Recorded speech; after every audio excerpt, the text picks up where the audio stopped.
தமிழக காங்கிரஸ் மாவட்ட தலைவர்களை இன்று டெல்லியில் சந்தித்து ஆலோசனை நடத்துகிறார் ராகுல் காந்தி. திமுகவுடனான கூட்டணி பேச்சுவார்த்தையில் இழுபறி நீடிப்பதாக கூறப்படும் நிலையில் புதிய நிர்வாகிகளின் கருத்துக்கள் கேட்க வாய்ப்பு. திமுகவுடன் கூட்டணி இழுபறி எதுவும் இல்லை என்று டெல்லி செல்லும் முன் தமிழக காங்கிரஸ் தலைவர் செல்வ பெருந்தகை திட்டவட்டம். திமுக காங்கிரஸ் கூட்டணி பற்றி எடப்பாடி பழனிசாமிக்கு கவலை ஏன் எனவும் கேள்வி. கூட்டணி இழுபறிலாம் இல்ல, பேசிட்டு இருக்கோம். இழுபறின்ற வார்த்தை வேண்டாம். இழுபறிக்கு எங்க வேலை இருக்கு? எடப்பாடி பழனிசாமிக்கு திமுக கூட்டணி பத்தியும் காங்கிரஸ் கூட்டணி பத்தியும் என்ன கவலை இருக்கு? அவரு இருக்கிற இடத்துல அவர் கட்சியை விட்டுறாம பத்திரமா பாத்துக்க சொல்லுங்க. ஆக்டோபஸ் மாதிரியான பாஜக அதிமுகவை முக்கால்வாசி விழுங்கிவிட்டதாக காங்கிரஸ் விமர்சனம். இன்னும் கொஞ்சம் நெஞ்சம் இருக்கும் அதிமுகவை காப்பாற்றிவிட்டால் அதுவே பெரிய விஷயம் என்று இபிஎஸ்க்கு செல்வ பெருந்தகை அட்வைஸ். ஏன்னா ஏற்கனவே பாஜக ஆக்டோபஸ் மாதிரி எல்லா கட்சியும் விழுங்கி இருக்கு. இப்ப அடுத்ததா விழுங்க போறதுக்கு தயாரா இருக்கிறது அதிமுக. அதிமுகவை முக்காவாசி விழுங்காச்சு. இன்னும் கொஞ்சம் நெஞ்சம் இருக்கு. அதை விட்டுறாம அவர் பாதுகாப்பா ஒரு கட்சியை காப்பாத்திட்டா அதுவே பெரிய விஷயம். தமிழ்நாட்டில் எந்த காலத்திலும் கூட்டணி ஆட்சி கிடையாது என்று திமுக அமைச்சர் ராஜகண்ணப்பன் திட்டவட்டம். காங்கிரஸில் இருக்கும் சிலர் உயிரை வாங்குவதாக பேச்சு. இப்போ காங்கிரஸில் ஒரு காலத்து 67 வரைக்கும் காங்கிரஸ் இப்போ வர முடியுதா சொன்னால் அப்புறம் கோச்சுக்கிறா. கூட்டணியில் இருக்கா ஒருத்தர் 2 பேர் இருந்துக்கிட்டு உயிரை வாங்கிட்டு இருப்பாங்க. இருந்துட்டு போகிறா இருந்து நம்ம வேணாம்னு சொல்லலை, அது தலைவர் இஷ்டம். கூட்டணி அவரை வச்சுருக்கு. தமிழ்நாட்டிற்கு அதிக பலன் தரும் மத்திய பட்ஜெட்டை முதலமைச்சர் மு.க.ஸ்டாலின் முறையாக படிக்கவில்லை என்று மத்திய சட்டத்துறை அமைச்சர் அர்ஜுன் ராம் மேக்வால் பேட்டி. மத்தியில் காங்கிரஸ் திமுக கூட்டணி ஆட்சியில் தமிழகத்திற்கு ஒதுக்கியதை விட பாஜக ஆட்சியில் 300% கூடுதல் நிதி ஒதுக்கப்பட்டதாக விளக்கம். தாவேக மாவட்ட செயலாளர்களுடன் விஜய் இன்று திடீர் ஆலோசனை. வேட்பாளர்கள் தேர்வு குறித்து ஜூம் மீட்டிங் மூலம் ஆலோசிக்க வாய்ப்பு.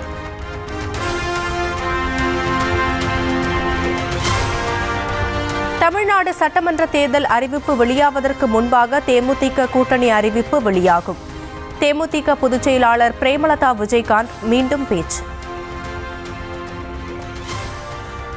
Get ready for election anytime. அந்த அறிவிப்புகள் வரும். அதற்கு முன்னாடி நிச்சயம் நீங்க விரும்பிய ஒரு கூட்டணியை இதே தலைமை அலுவலகத்தில் பத்திரிகையாளர்களை அழைத்து உங்கள் அனைவரையும் அழைத்து நிச்சயமாக நாம் மிக பிரம்மாண்டமாக அதை அறிவிப்போம் என்பதை இந்த நேரத்தில் நான் சொல்ல பெருமைப்படுகிறேன். தேமுதிக சார்பில் தேர்தலில் போட்டியிட விரும்புவோருக்கான விருப்ப மனுக்களை வாங்க நிர்வாகிகள் தயங்குவதாக தகவல். முதல் நாளில் கூட்டம் அலைமோதுவதைக் கண்டு ஆரவாரமடைந்த தொண்டர்கள் அடுத்தடுத்த நாட்களில் கட்சி அலுவலகம் வெறிச்சோடியதால் கலக்கம்.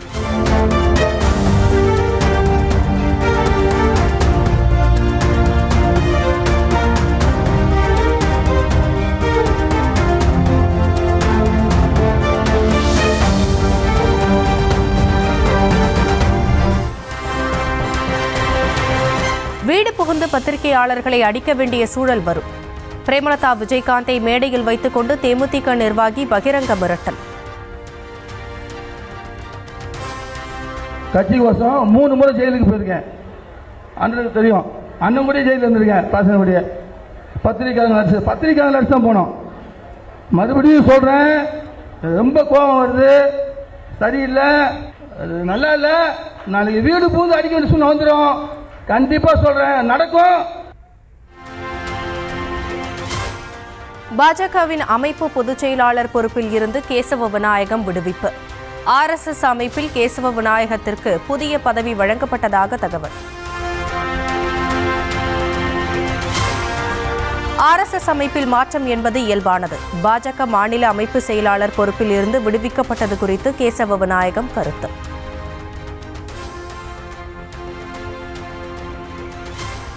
ஒரு காரணம் இல்லை. RSS பிரச்சாரக்கு நான் ஒரு காரணம் இல்லை.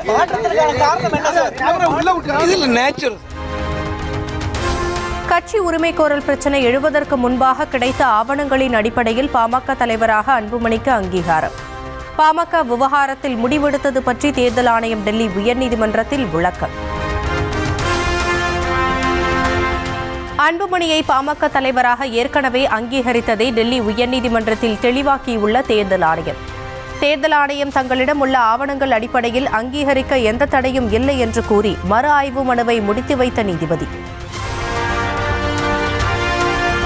தேர்தல் ஆணையத்தின் நிலைப்பாட்டின்படி தற்போது பாமகவின் தலைவராக அன்புமணி இருக்கிறார் என்று உறுதியாகியிருக்கிறது.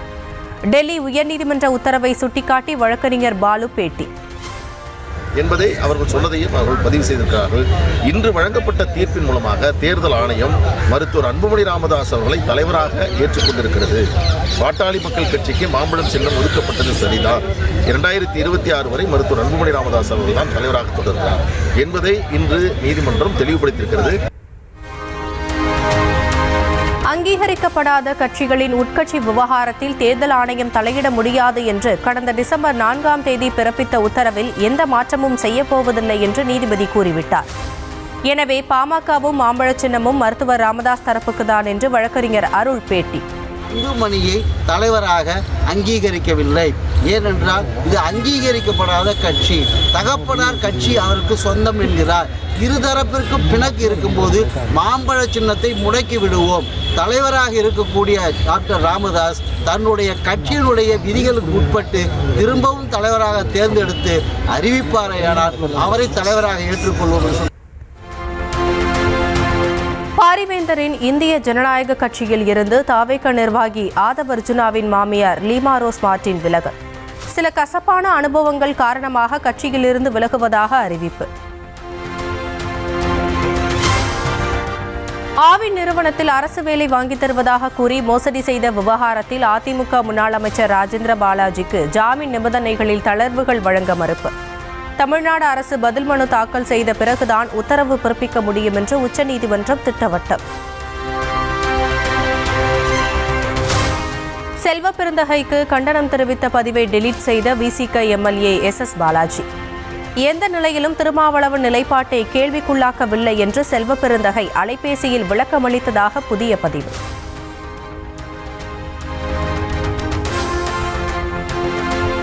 தேர்வு மைய குளறுபடி காரணமாக நேற்று ரத்து செய்யப்பட்ட குரூப் 2 மற்றும் 2A தேர்வுகளுக்கான மறு தேதி அறிவிப்பு. மார்ச் 15ஆம் தேதியன்று தேர்வுகள் நடைபெறும் எனவும் இம்மாதம் 28ஆம் தேதிக்குள் ஹால் டிக்கெட்டுகள் பதிவேற்றம் செய்யப்படும் எனவும் அறிவிப்பு. நிலவின் தென்துருவ பகுதியில் சந்திராயன் 4 லேண்டர் தரையிறங்கும் இடம் தேர்வு. நிலவின் மாதிரிகளை சேகரித்து பூமிக்கும் திரும்பும் நோக்கில் செயல்படுத்தப்படும் சந்திராயன் 4 திட்டம் குறித்து இஸ்ரோ அப்டேட். டெல்லி குடியரசுத் தலைவர் மாளிகையில் செஷல்ஸ் அதிபர் பேட்ரிக் விருந்து.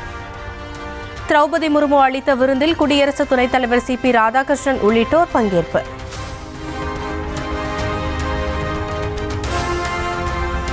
அதிகாரப்பூர்வமாக வெளியாகாத முன்னாள் ராணுவ தளபதி நரவணே புத்தகத்தின் பிரதிகள் சமூக வலைதளங்களில் வெளியானது எப்படி?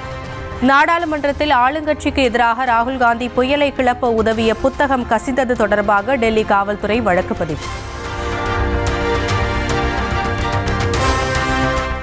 தேசியவாத காங்கிரஸ் தலைவர் சரத்பவாருக்கு திடீர் நெஞ்சுவலி, மூச்சு திணறல். புனே மருத்துவமனையில் சிகிச்சைக்கு பிறகு உடல்நிலை சீராக உள்ளதாக தகவல். மேற்கு வங்கத்தில் SIR நடவடிக்கைக்கான கால அவகாசத்தை மேலும் 1 வாரம் நீட்டித்தது உச்சநீதிமன்றம். தேர்தல் ஆணையத்தின் SIR நடவடிக்கைக்கு எந்த வகையிலும் இடையூறு ஏற்படுத்தக்கூடாது என்று மாநில அரசுகளுக்கு கண்டிப்பு. கோவையில் அதிமுக நிர்வாகிகள் 2 கத்திக்குத்து. பொது இடத்தில் அமர்ந்து மது அருந்தியதை தட்டி கேட்டதால் கும்பல் விரிச்செயல்.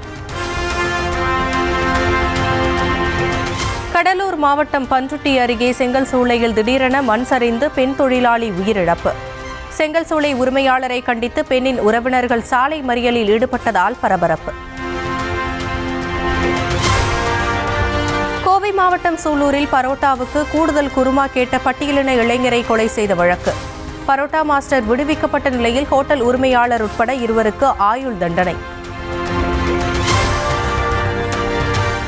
தவறான மதிப்பீட்டுச் சான்று தாக்கல் செய்ததாக கூறி 25 ஆண்டுகள் வாங்கிய ஊதியம் 74 லட்சம் ரூபாயை திருப்பி செலுத்தும்படி அரசு உதவி பெறும் பள்ளி ஆசிரியருக்கு எதிரான உத்தரவு ரத்து. ஆசிரியருக்கு வழங்கப்படாமல் நிலுவையில் உள்ள 12 மாத சம்பளத்தையும் 12 வாரத்திற்குள் வழங்க வேண்டுமென சென்னை உயர்நீதிமன்றம் உத்தரவு.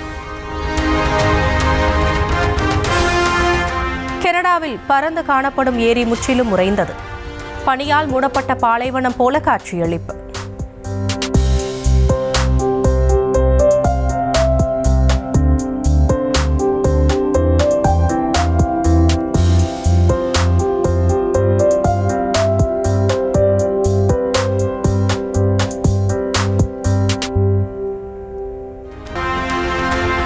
T20 உலகக்கோப்பை தொடரில் இந்தியாவுக்கு எதிரான ஆட்டத்தில் விளையாட பாகிஸ்தான் சம்மதம்.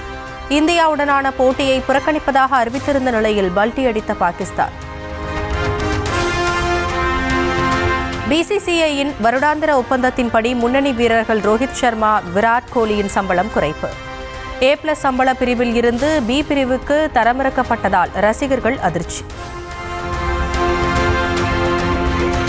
T20 உலகக்கோப்பை கிரிக்கெட் போட்டிகளின் போது மைதானத்தில் விசிலுக்கு தடை. ஏற்கனவே விசிலுக்கு தடை இருப்பதை சுட்டிக்காட்டி விமர்சனங்களுக்கு ICC பதிலடி.